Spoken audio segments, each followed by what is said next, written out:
Dementia and Alzheimer's. You hear these words all the time, right? And honestly, they're often used interchangeably, like they're the exact same thing. But they're not. So, what's the real difference here?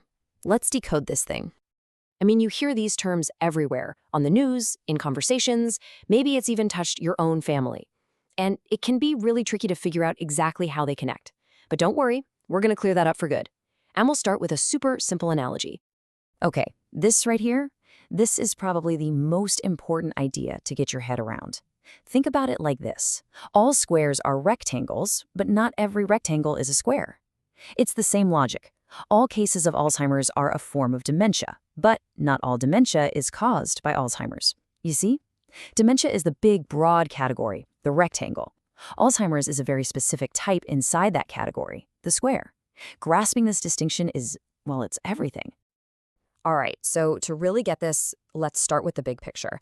Let's talk about that umbrella term, dementia. So, the most crucial thing to remember is that dementia isn't one specific disease, not at all.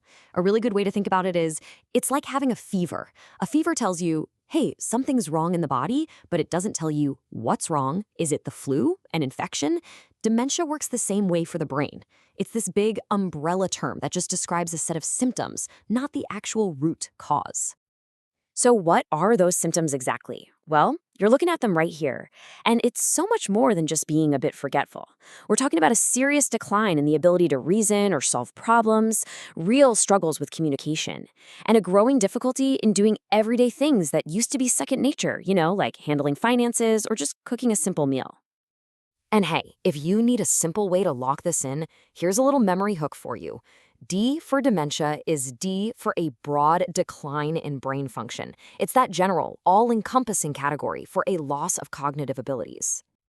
Okay, so if dementia is the umbrella, what's actually hiding underneath it? Now let's zero in on the single most common cause of those symptoms, a specific disease called Alzheimer's. And just look at these numbers. The sheer scale here really explains why there's so much confusion. Alzheimer's is responsible for up to a staggering 80% of all dementia cases. It's huge. That's why the two terms get mixed up all the time. But it is so important to remember that other slice of the pie that represents millions of people whose symptoms are caused by other conditions, things like vascular dementia or Lewy body dementia.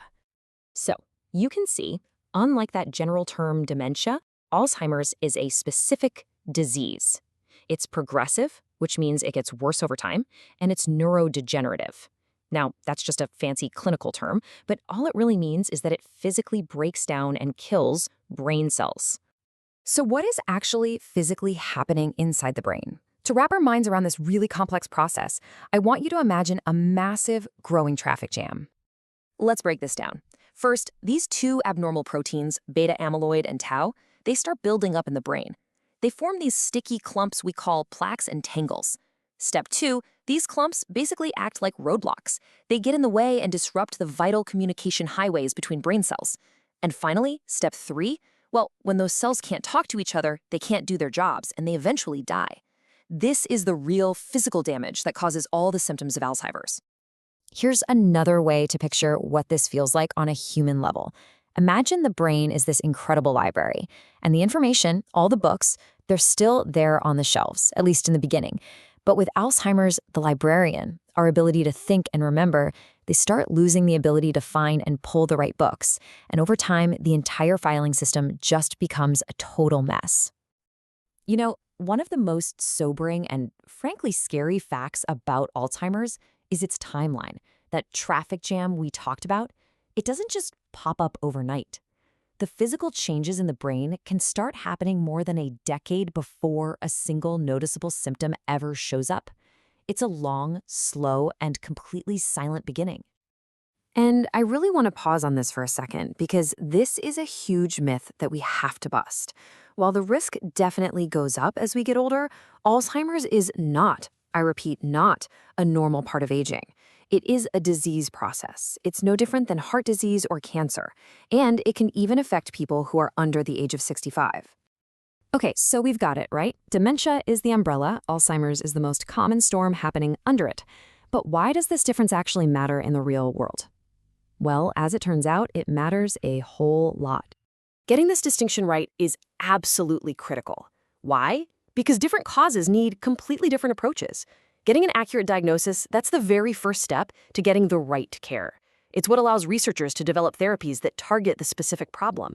And for families, for caregivers, understanding the specific disease they're up against helps them find the right kind of support and gives them a roadmap for the journey ahead.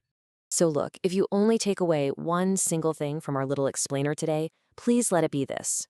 Dementia is the symptom. Alzheimer's is one of the causes. And understanding this isn't just some trivia question. For anyone whose life has been touched by cognitive decline, and that's a lot of us, whether it's patients, families, or friends, clarity is the first step toward taking action. This knowledge gives us the power to ask better questions, to demand the right help, and to fight the terrible stigma that so often surrounds these conditions. So I'm going to leave you with this to think about. Now that we have this clarity, what do we do with it? How can we turn this understanding into more compassion, into better care, and into stronger support for the millions of people in our own communities who are navigating this incredibly difficult journey? Thanks so much for joining me.